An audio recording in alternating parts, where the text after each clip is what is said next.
새벽빛 묵상 고린도전서 7장 25절에서 40절. 지금 그 질문들을 살아라. 젊은 시인에게 보내는 편지에서 릴케는 이렇게 썼죠.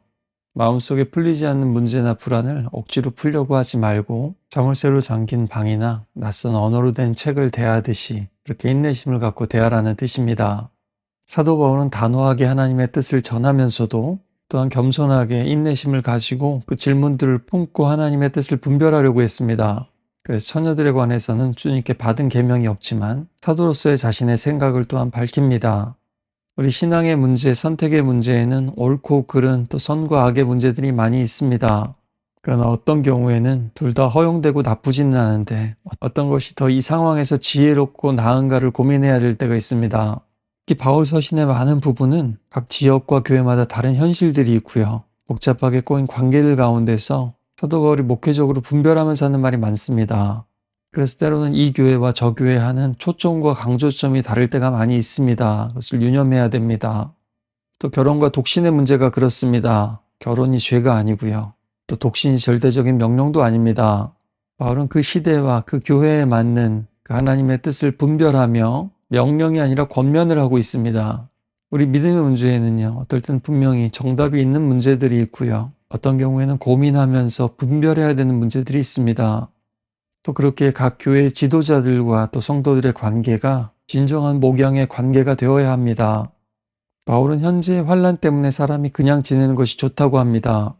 결혼은 하나님이 주신 가장 큰 축복이고 아름다운 것이지만 동시에 무게와 책임이 있습니다. 갈라디아서에서도 그 사랑과 헌신을 서로 짐을 나눠지는 것이라고 했죠.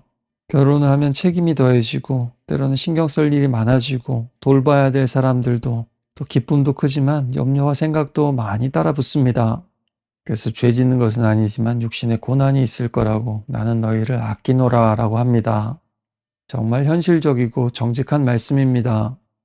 결혼하지 않은 상태가 더 거룩하고 깨끗한 상태라는 것이 아니고요. 더 부담도 또 현실에 얽매이는 일도 많아질 것이다 라는 겁니다. 그런 현실을 보지 못하고 이상만을 추구하지 말라는 겁니다. 항상 현실을 정확하게 직면하고 그 다음에 분별해야 되는 것이죠.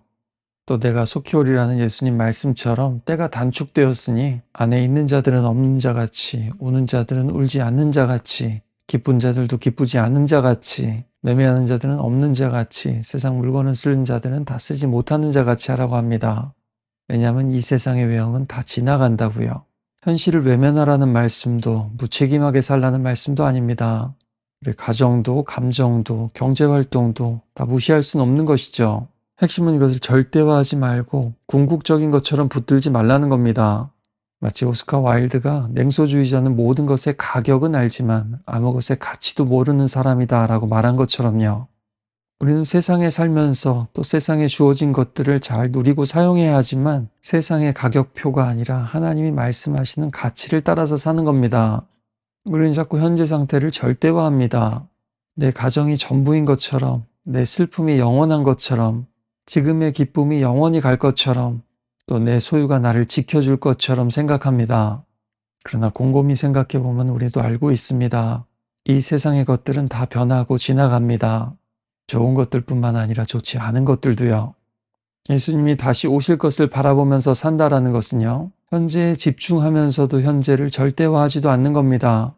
세상 속에서 살아가되 세상에 사로잡혀서 살아가진 않는 겁니다. 우리는 지나가는 세상보다 오는 세상을 바라보면서 살아갑니다. 또 지나가는 세상일지라도 주님과 함께 그 속에서 살아가는 사람들입니다. 바울은 또한 너희가 염려 없기를 바란다면서 장가가지 않은 사람들은 주님의 일을 염려하고 주님을 기쁘시게 할 수 있지만 장가간 사람들은 세상 일을 염려하면서 아내를 기쁘게 하려 한다고 합니다.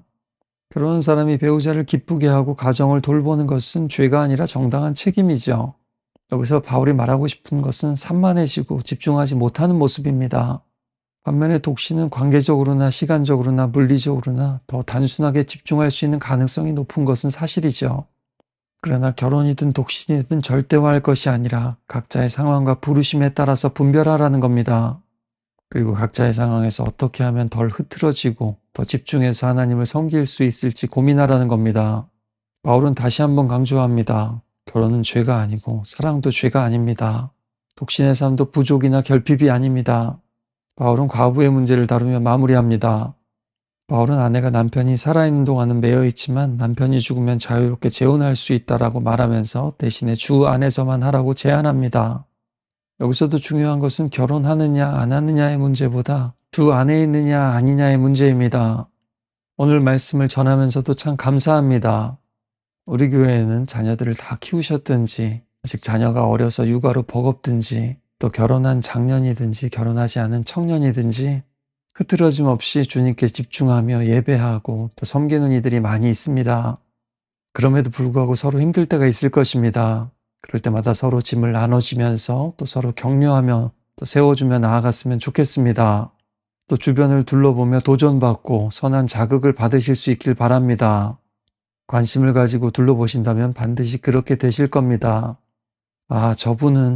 저 청년은 저렇게 버겁고 힘든데도 주님 안에서 힘을 얻고 기쁨을 얻고 또 교회를 섬기고 다른 이들을 돌보는구나. 분명히 보게 될 겁니다. 우리는 속세를 떠나는 사람들이 아닙니다. 예수님께서도 나와 복음을 위하여서 너희가 무엇인가를 버리고 따른다면 영생을 얻을 뿐만 아니라 또 이 땅에서 고난과 핍박도 함께 받겠지만 이 땅에서 버린 것들을 100배나 갚아주겠다고 약속하셨습니다. 기독교는 그저 초월적인 종교가 아닙니다. 너무나 현실적이고 실제적인 하나님과의 사귐이며 또한 동행입니다.